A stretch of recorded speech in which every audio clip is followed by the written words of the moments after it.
it's interesting to think about the time we live in, where it's such a consumerist, individualist society globally. I mean, there's no part of Earth that is free from this like hyper consumption that we experience. And I think that's driving an even greater nostalgia, this idea of a time when people valued simplicity and restraint. And as you said, self sacrifice. It wasn't all about you and what you could get and accumulate, that you were living for some higher ideal. And I think, for the same reason that Buddhism is so popular in Western countries now, with people from New York Times columnists to billionaires to ordinary people just trying to make sense of life. The values of something that provides a buffer and a defense against the onslaught of constant consumption, desire, and individualist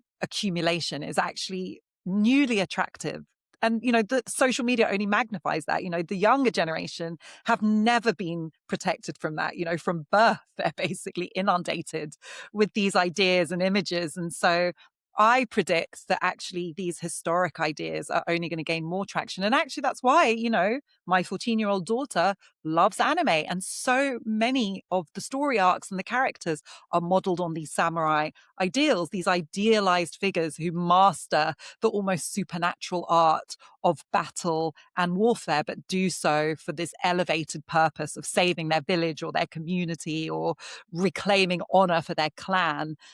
Ideas which basically have no resonance in actual everyday life in a country like the UK, but seem attractive. And I think it's so natural to gravitate towards that.